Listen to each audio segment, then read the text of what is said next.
예, 오늘 학습의 내용은 여러분 이제 교재 14쪽 2번 항부터 시작을 할 것입니다. 14쪽 2번 섹션입니다. 제목은 이렇게 되어 있죠. 볼두체로 우리는 하나님의 말씀을 잘 알아야 하고 우리 안에 있는 소망의 이유를 잘 말해줄 수 있어야 한다. 이제 그 장로의 자격과 관련하여 하나님의 말씀을 모르는 장로님이다. 왜 이와 같이 모여 신앙합니까에 대한 소망을 설명할 수 없다. 그럼 좀 곤란하겠죠. 그래서 첫 번째 이 내용은 이단에 대한 이단이나 논쟁에 대해서 신학적으로 예리하고 탁월한 전문 지식으로 대처할 수 있는 신학자 수준까지 학습해야 한다. 이런 정도의 뜻은 아니고 성경을 잘 읽고 그 내용이 무엇이고 어떻게 이해해야 되는지에 대한 기본적인 이해 틀들이 건강하게 갖춰져 있어야 한다. 이런 뜻이라고 말해주고 있습니다.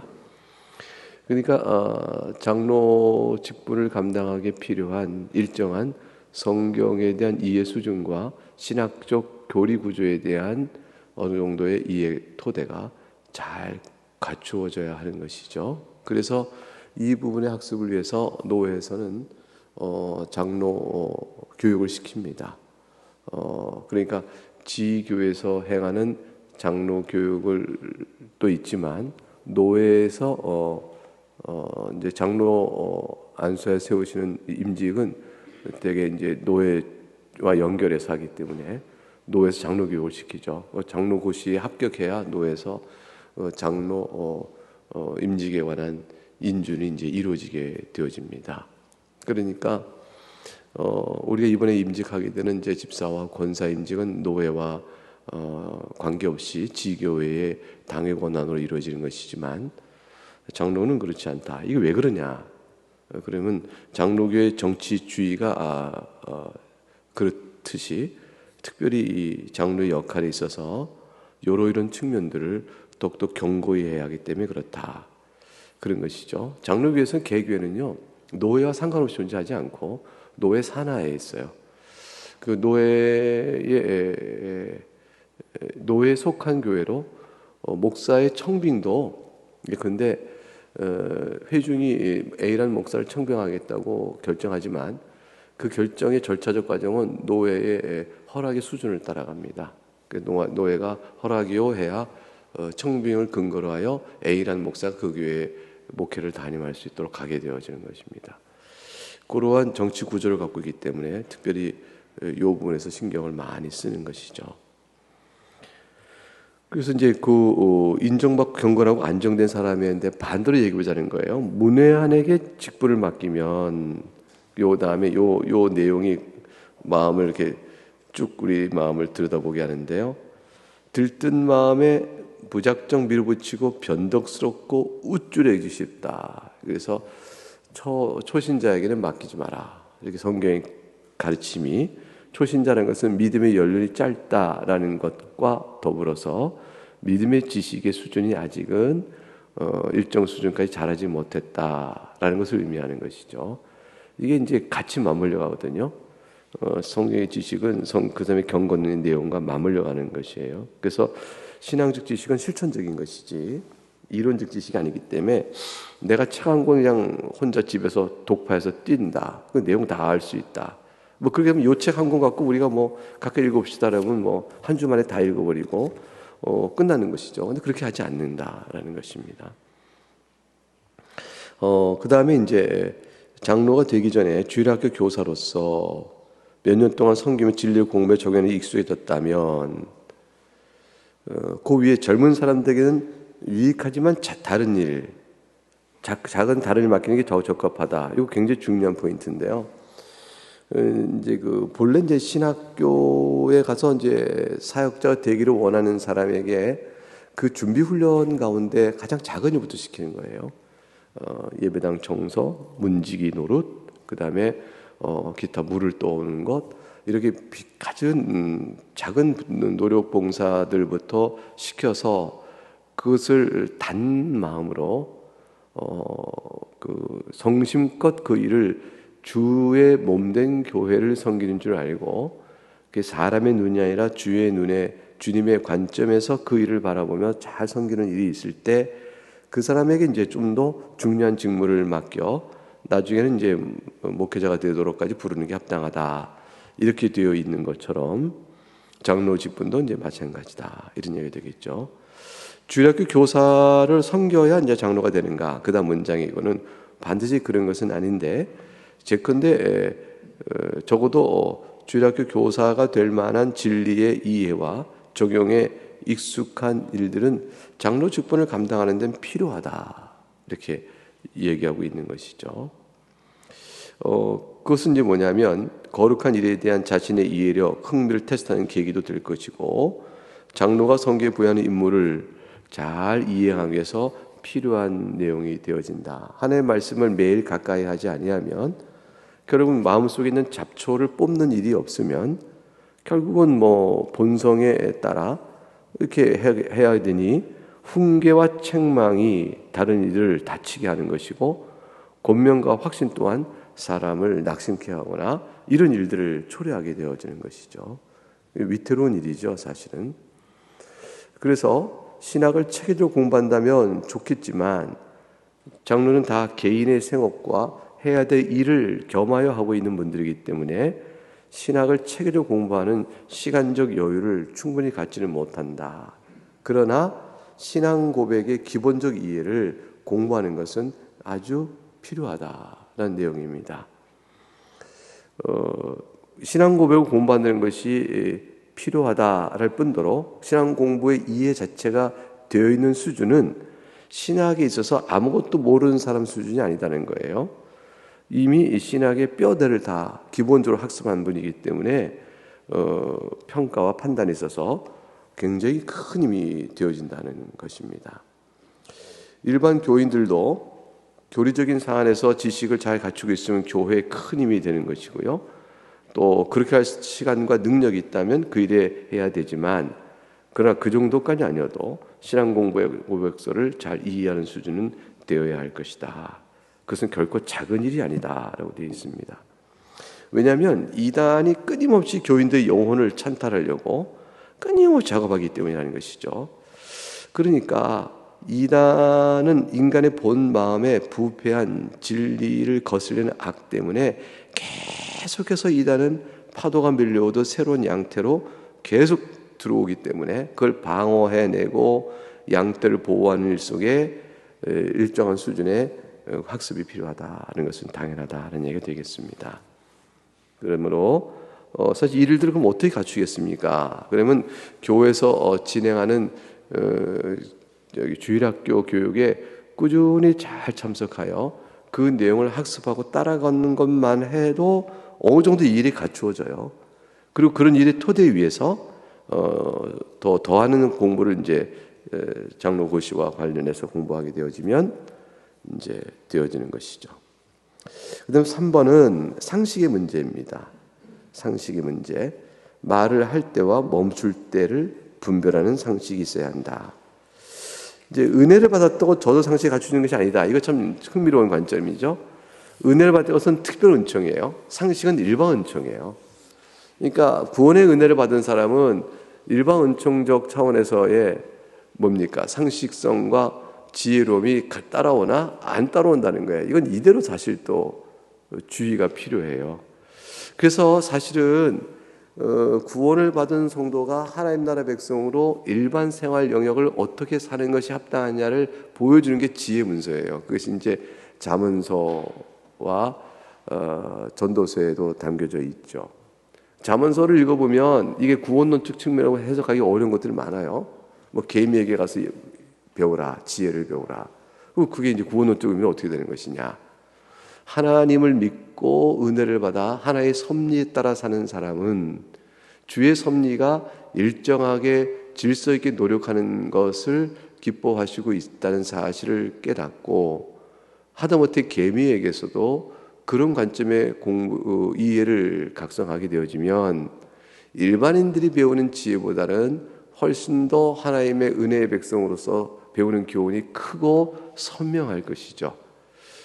그렇지만 그 자체는 일반 영역 안에 되어진 영역 부분은 일반인도 깨닫는 지혜도 못 따라가게 될 일이 있을 수 있다는 것이에요. 특별 은총만 생각하고 상식을 벗어난 일을 하게 된다면, 이게 관계 문제이기 때문에 상식이 굉장히 많이 필요합니다.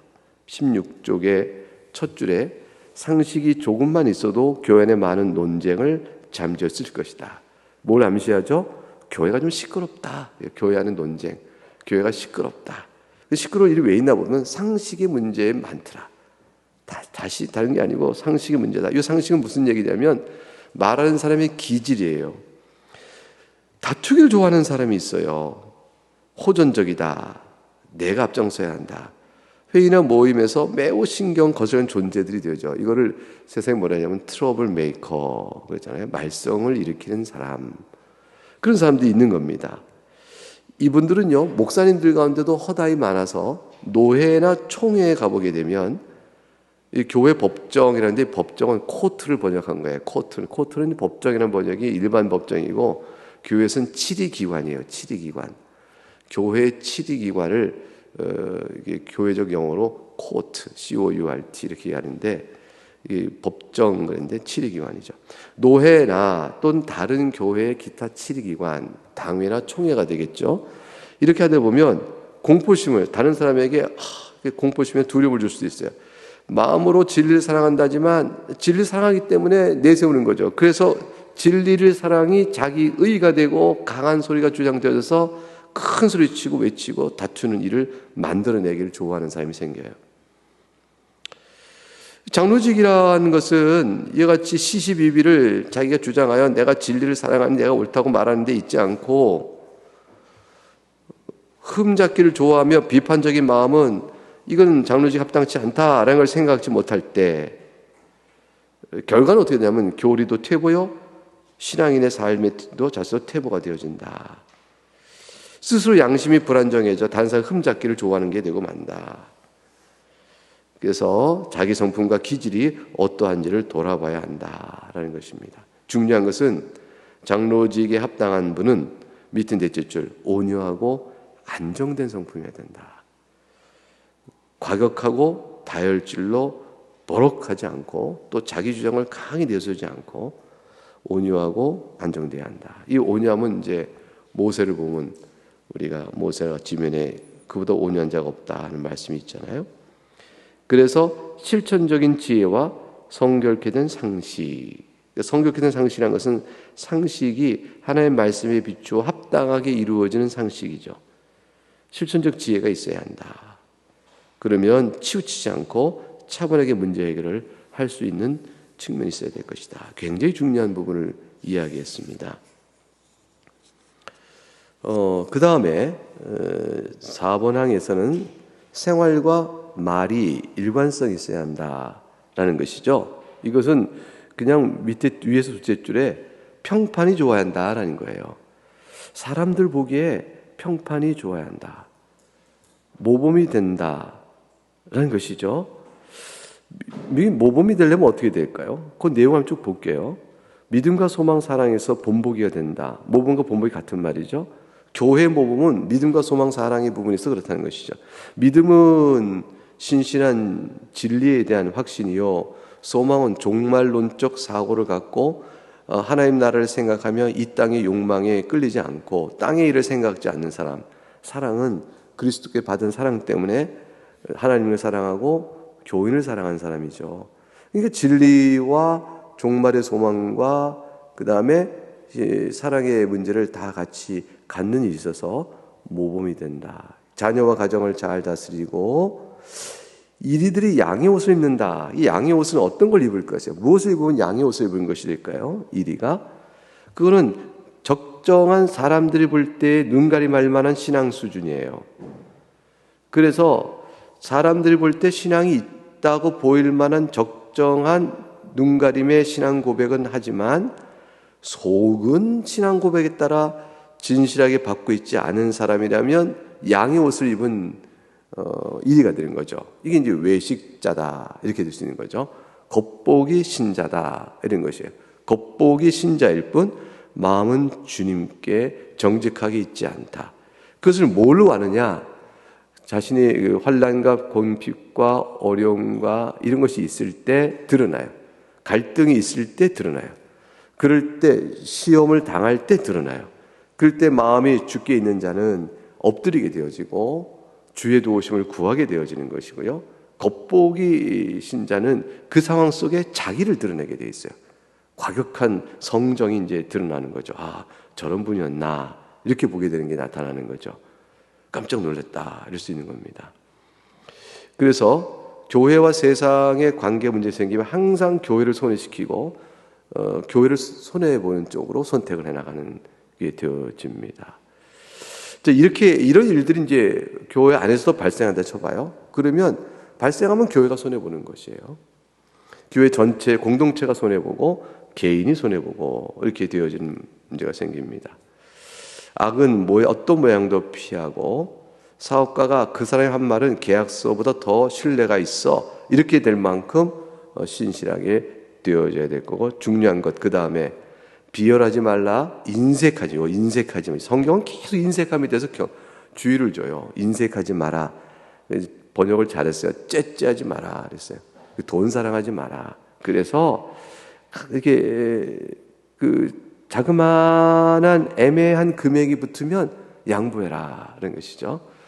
그러니까 쩐 처리할 때에 양보하는 거예요. 작은 단위는 양보하고 늘 얘기했지만 선의 볼이 밖에 나갔냐 인사이드냐 아웃사이드냐 논쟁할 때 상대방 주장에 따라 애매하니까 논쟁이 붙거든요. 당신 뜻대로 해라 하는 거죠. 그럴 때 여기 그런 맥락이죠. 굳이 말을 이기려고 할 건 없다. 양보해라. 하늘의 보화를 간직하라. 이렇게 그리고 맨 밑 둘째 줄 공정하고 거룩하면 온화하라. 이 공정을 우리는요 부패한 마음이 붙으면요 따져 물어 시시 비비를 가려서 반드시 옳은 것이 이루어지게 한다. 내가 보기에 옳은 것이 이루어지게 한다. 이걸 공정이라고 생각하는 거죠. 근데 이게 공정이 아니에요. 그건 그런 의미의 공정이 아니고 거룩한 거 온화함으로 그냥 이렇게 덮어줘도 충분히 공정해. 대의적인 차원의 공정이 다 있거든요. 그 본향을 추구하는 그런 자가 되어야 할 것이다 라고 되어 있습니다. 18쪽에 가게 되면 적극적으로 협력하고 교회와 회중을 사랑해라 이게 되어 있어요. 협력의 일이 굉장히 중요하죠. 그리스도를 위한 일, 예컨대 목양에 도움되는 일이라면 그러면 협력하는 겁니다. 그 협력을 적극적으로 하는 거죠. 적극적으로. 그러니까 이렇게 그 자신의 교회 회중을 사랑하며 모든 사람을 사랑하자. 가족을 잘 사랑한 사람이 가족 위의 사람도 잘 배려한다. 이게 이기적 사랑이냐 그리스도적인 사랑이냐 차이인데요. 가족은 끔찍히 아끼는데 교회를 돌보지 않는 분이 있어요. 이게 가족 외에 더 넓은 힘의 공동체 가족을 생각지 않는 거죠. 그렇게 되면 이거는 자기는 사랑하되 남은 사랑하지 않는 자와 똑같은 일이 되어진 거죠. 가족을 잘 사랑하는 만큼 교회 공동체 영적 형제와 자매인 교회도 잘 사랑하는 사람 이렇게 되어야 하는 것이죠. 그러니까 같이 가야 하는 거죠. 이게 왜냐하면 성정이 일치성과 일관성 때문에 그래요. 그래서 이번 4번의 제목이 뭐예요? 삶과 대화가 일관적이어야 한다. 이렇게 되어진 거죠. 그렇게 되어져야 한다. 손님 대접하기를 잘하고 집을 개방하여 다른 사람들에게 위한 집으로 이 초소가 가족을 위한 집이요. 그러나 기꺼이 다른 이들 또한 초대하여 함께 개방하는 집으로 삼기를 원합니다. 라는 마음까지 열어두는 사람이 좋다라는 것이죠. 장로의 유용함, 즉 주님께서 보실 때 착하고 충성되어 주님을 기쁘게 하는 장로는 어떤 사람일까? 라고 말할 때 중요한 지적을 해놨어요. 은사나 지식보다 성품의 대개는 결과가 좌우된다.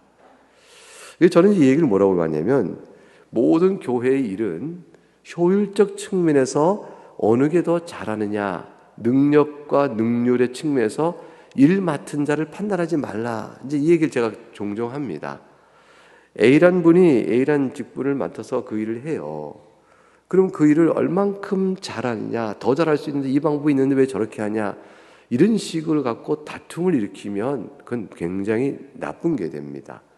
맡은 분이 그분이 자신이 갖고 있는 능력과 형편과 처지에 따라 하는 일 자체를 기뻐하고 감사히 받을 일이에요. 왜냐하면 다 자원하는 마음으로 하고 주를 사랑하기 위하여 섬기는 일이기 때문에 거기에 대해서 점수를 매기면 안 되는 거예요. 교회 봉사의 점수가 만일 좀 더 이 일이 있으면 좋겠다 싶으면 조용히 협력하고 이렇게 이걸 또 도와드리면 되는 것이지, 일을 주장에 맡고 있는 자에 대해서 잘했다, 못했다, 공과를 매기듯 점수 매기듯 판단해서 비평과 불만을 하면 안 된다라는 것입니다. 도리어 성품이 더욱 중요하거든요. 성품이 더 중요해서 그리스도인답게 차분하게 이렇게 해주는 일이 훨씬 중요하고, 조언을 들어주고 주변 사람에게 교훈이 되도록 하는 것이 중요합니다. 그래서 성품이 따라서 그가 걷는 행보, 대화, 삶의 양식, 미소, 얼굴의 따뜻함, 친절함과 유쾌함이 얼마나 중요한지 몰라요. 이게 예컨대 이제 항상 반대로 생각해 보세요. 불쾌한 표정 또는 무거운 표정, 항상 엄숙하고 냉정한 표정, 이렇게 되어지고 상대가 인사해도 그냥 뭐 이렇게 덤덤하고 이렇게 되어지면요, 교회 전체 분위기가 가라앉는 것이죠. 장로님은 특별히 그러면 안 된다. 항상 밝고 부드럽고 온유한 그런 모습으로 돼야 돼. 이건 나이에 관계없어요. 나이에 관계없이 괜히 이렇게 설명하다 보면 나이 많은 할아버지가 오호호호 하는 것좀 생각하는데 그거 아니고요. 나이에 관계없이 성품적 태도가 이래야 한다는 것입니다. 왜냐하면 자신의 가족 물론 회중에게 큰 영향을 미칠 거거든요. 가볍다는 것과 좀 다르겠죠. 지나친 농을 많이 해서 사람이 너무 가벼워지면 이런 중요한 일들을 결정할 때는 방해가 될 것이지만, 그러나 사람의 마음을 편안케 해주는 명랑하고 유쾌한 관계성은 중요하다라는 것이죠. 그래서 잘 미소를 띠고 인사를 자꾸 나눠야 돼요. 인사 나누고 이름 불러 인사 나누고 미소 짓고 또 이렇게 한번 웃어주고 이런 일들이 굉장히 중요한 거예요. 다 사소한 제스처 하나가 이렇게 크게 영향을 주는 것이죠. 경건한 말을 반복하면은 어떻게 해요? 그 자신이 옳은 것 같지만 더 중요한 게 있다는 거죠. 내 안에 있는 그리스도로 인해 주어진 생명을 잘 드러내는 것이다. 그리스도인 삶이 어떤 것을 보여주는 것이다 라고 되어 있습니다. 이와 같은 일이 있어서 장로는 어떠해야 되겠는가라고 말합니다. 5번의 끝으로 깊은 동정심이 있어야 한다. 이건 불쌍한 자를 불쌍히 여기는 동정심만이 아니고 공감이에요. 공감이 없으면 참 그 관계를 형성하기 어렵죠. 인간에게 친절한 기본적인 태도를 넘어서서 거룩하게 성화된 긍휼의 마음을 가져야 한다. 이 긍휼의 마음을 갖고 아픈 사람이 왜 아픈지, 슬픈 사람이 왜 슬픈지, 우는 사람이 왜 우는지 이런 것들을 공감하고 기뻐하는 자의 기쁨을 같이 가져야 돼요. 그런데 이거죠. 우는 자들에게 멸시하거나 저자가 왜 저런 어려움을 당했나 싶어서 미련하다고 하는 거, 이렇게 판단이 앞서면 안 된다는 거예요. 기뻐하는 자들을 시비하거나 시기하거나 불편해하면 안 된다는 거예요. 너무 당연한 얘기를 하죠. 누가 우는 자 앞에 그렇게 에이구 미련해서 왜 그 일을 당하고 저러나, 그런 일도 당했네, 이런 식으로 생각하는 마음을 누가 갖겠어요? 기뻐하는 자에게 누가 시기하는 마음을 갖겠어요? 그런데 그런 마음이 있는 거죠. 그런 일이 없도록 경계하고 도리어 더 나아가 그 마음을 공감하고 마음을 같이 가라. 그 다음 문장이 너무 중요해요. 이게 줄치고 외울 일인데, 세상은 논리로 지배되는 것이 아니다. 그 다음 줄 따뜻한 가슴에서 나와야 한다. 이거죠. 교회가 성숙하냐, 많은 가르침이 주어져요. 진리가 논리가 교회의 성숙함을 지배하게 키워주지 않습니다. 따뜻한 가슴에서 나오는 말들일 때 그 진리의 말이 힘을 갖는 것이죠. 그렇지 않으면 진리의 말들이란 게 차갑고 무임하고 냉정하며 정죄가 됩니다. 상처가 되는 것이죠. 그 사람은 좋은 사람이에요. 그렇지만 예수님이 느껴지지 않습니다. 이런 경우가 생기는 거죠. 그렇지면 안 된다. 그러면 장로의 맡은 직무를 감당하기 어려워져요. 왜냐하면 장로가 사람을 영혼을 돌보고 상담하고 위로하고 또 신방도 해야 될 일들이 있는데 누가 그런 장로님을 기뻐하고 편안한 마음으로 의지하고 나갈 수 있겠어요? 직무 자체가 안 되는 것입니다. 그래서 밑에 셋째 줄, 공감과 동정의 마음이 있어야 상대의 마음을 열어볼 수 있기 때문이다. 주님의 친교가 바로 이런 원리에 따라 되어야 한다라는 것입니다. 그래서 주님은 어린아이를 데려오는 자를 책망하는 제자들을 질책하셨고 허기진 양무리들을 그대로 지쳐 쓰러지도록 내버리지 않고 먹이셨다. 그 마음이 무엇이겠는가? 제자들과 왜 보는 눈이 달랐을까? 공감과 또 동정의 마음이요, 긍휼의 마음이요, 사랑의 마음이었던 것이다.